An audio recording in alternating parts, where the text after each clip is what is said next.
दो कि उस दिन मैं एक ऑडियो सुन रहा तो किसी ने पूछा कि तकदीर क्या है। तो कहते हैं सवाल आपका थोड़ा मैं चेंज कर देता हूँ। आपका सवाल ये होना चाहिए कि बाय चांस है या बाय चॉइस है। सही। तो बाय चॉइस उसमें यही है कि आपकी तकदीर दुआओं में पोशीदा है और दूसरों की दुआओं में। अल्लाह।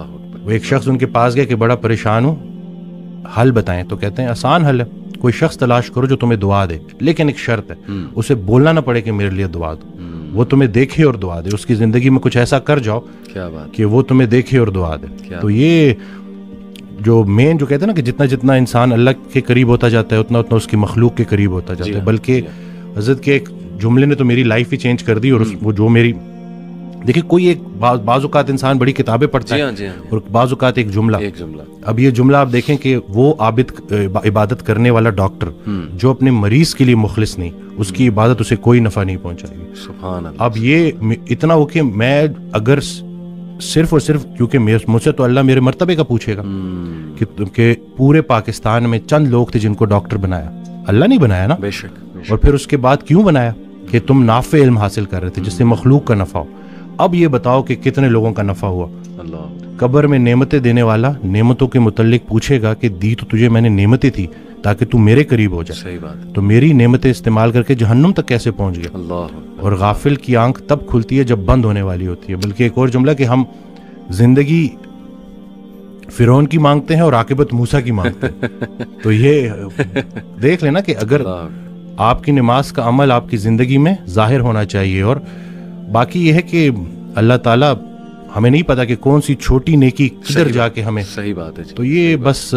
और दूसरा है कि जो माशाल्लाह आप काम कर रहे हैं बच्चों को लेके कि क्यों गुनाह खतरनाक है रूह के लिए जी। तो हम रूह और जिस्म की कॉम्बिनेशन है। सही बात। आज का डॉक्टर इसलिए पूरा कामयाब नहीं है क्योंकि वो सिर्फ जिस्म को फोकस कर रहा है। जबरदस्त। रूह पहले बीमार होती है, जिस्म उसको फॉलो करता है। मैं एक किताब लिखने की कोशिश कर रहा हूँ तो उसमें मैंने एक जगह लिखा कि जब हम रोजा रखते हैं तो पुराना बिलीफ यही था, जितने भी मुस्लिम जो हकीम थे, जो बड़े बड़े डॉक्टर्स थे, उनका ये बिलीफ था कि रूह पहले बीमार होती है, सही, जिस्म उसको फॉलो करता है। तो जब हम रोजा रखते हैं खा तो कुछ भी नहीं रहे, बिल्कुल, लेकिन रूह स्ट्रांग होनी शुरू होती है और फिर जिस्म उसको फॉलो करता है। क्या बात। अभी रिसर्च है 3 दिन का फाका, ठीक है ना, 3 दिन अगर आपने फास्टिंग की है प्रोलॉन्ग्ड और उसके बाद अगर आप मील लेते हैं तो आपकी बॉडी के अंदर स्टेम सेल मोबिलाइजेशन होती है। अच्छा। और जितने पुराने खुलिये हैं उनको नए सिरे से बॉडी बनाती है दोबारा से। ये स्टेम सेल मोबिलाइजेशन फास्टिंग के जरिए। और टॉफेजी 2016 या 17 का नोबेल प्राइज विन कर चुका है बंदा। तो कुछ भी नया नहीं है, बस वही पुरानी के जितना खुराक जरूरी है उससे खुराक से दूर रहना जरूरी है। और ख्याल भी एक खुराक है, सिर्फ रिस्क खाना पीना तो नहीं है। तो अब आप देखें कि आप अपने आप को किन ख्यालात से फीड कर रहे हैं। मनफी मनफी मनफी वो थॉट्स बिकम थिंग्स। ये जब आपकी सोच इतनी नेगेटिव हो जाए ना तो फिर वो जिस्मानी शक्ल इख्तियार करती है। और गुनाहों के असरार डॉक्टर साहब, इस पे तो जितनी बात की जाए कम है। लिटरली आपके सेल्स पे इफेक्ट होते हैं जाके। मेरा तो ये बिलीफ है गुनाहों के, बिल्कुल नाफरमानी के। और आजकल जिस तरह के गुनाह अल्लाह माफ़ करे आ गए हैं, जो दिखाया जा रहा है स्क्रीन पे, पूरी एक इंडस्ट्री खड़ी हो गई, उसको ग्लैमराइज कर दिया, इंस्टीट्यूशनलाइज कर दिया। पॉर्न इंडस्ट्री की बात कर रहा हूँ। तो कैसे कैसे मसाइल लोगों को आ गए हैं।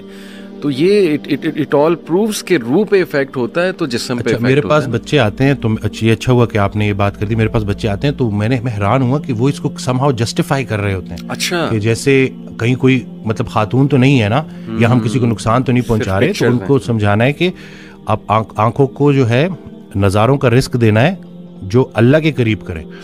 ये जो इतनी कायनात अल्लाह ने बनाई है ये हमारे लिए बनाई है, हमारी आंखों के लिए बनाई, और हम सबको छोड़ के किधर फोकस कर रहे हैं। और ख्याल पहले गलत होता है, अमल उसके बाद। तो आपका देखें, कोई एक लम्हा ऐसे नहीं है कि नेकी बंद हो जाए, कोई एक लम्हा ऐसे नहीं है कि गुनाह बंद हो जाए। फजल के मतलाशी को फजल मिलेगा।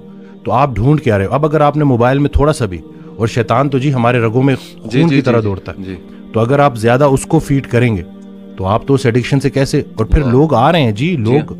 और फिर हमारी किताबों में भी अनफॉर्चुनेटली ये चीज लिख दी गई है कि इसका कोई नुकसान नहीं है। हाँ जी, हाँ जी। रिसर्चेज हैं, ये तो हेल्दी है। तो अब ये है कि कोई भी चीज जो आपको नेचर से दूर कर रही है, देखें हमारा दीन है उसका एक एलिमेंट बरकत के ऊपर है कि बरकत का उठ जाना और बरकत का आना। सही बात। जो ये बज़ाहिर नजर नहीं आता, लेकिन ये हमारा एक बड़ा बिलीफ है कि हम चलते ही इसके ऊपर है।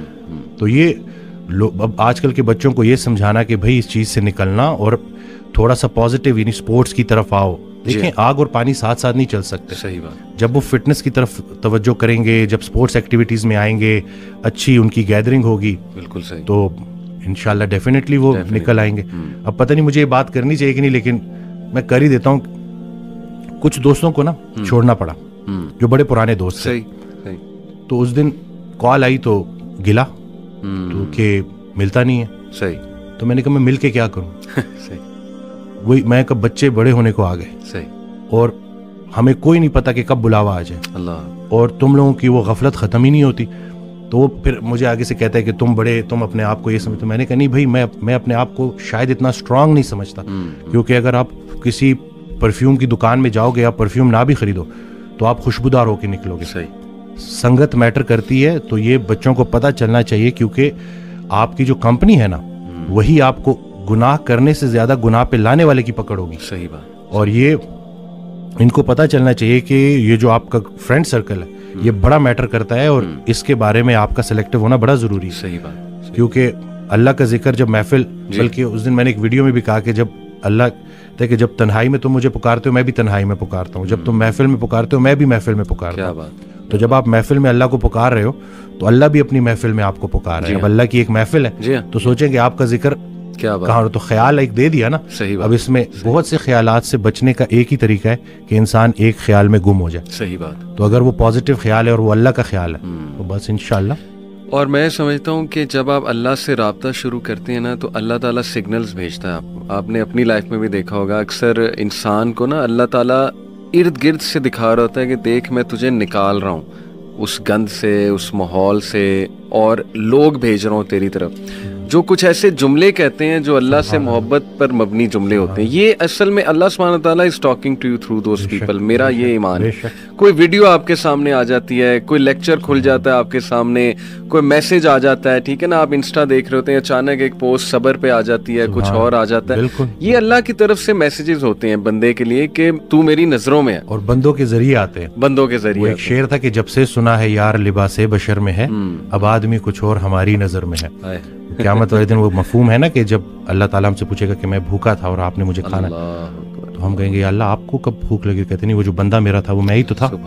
तो ये बस सारी की सारी बात इसी में है कि बस अगर अल्लाह के करीब होना है तो लोगों के, और फिर खुद को भी बचाना है और दूसरों का भी खैर। कि पहले खुद से शुरू करो। तुम वो बातें क्यों कहते हो जो खुद नहीं करते। सही बात। और जब प्रॉपर आप उसके ऊपर आ जाओ, फिर उसके बाद लोगों तक कन्वे करो। मुझे एक बात कही गई कि आपकी इतनी फॉलोइंग है, इसने मेरी बड़ा ना मुझे सोचने पे मजबूर किया था कि मैं उस वक्त सिर्फ body building, total body building, कोई इसके अलावा। तो कहते हैं आपकी इतनी फैन फॉलोइंग है और ये तुक्के से नहीं आए आपके पास। अभी आपके ऊपर है कि आप इन लोगों को क्या दिखाओगे। तो अब उसके बाद फिर आहिस्ता आहिस्ता होते होते क्या बात है।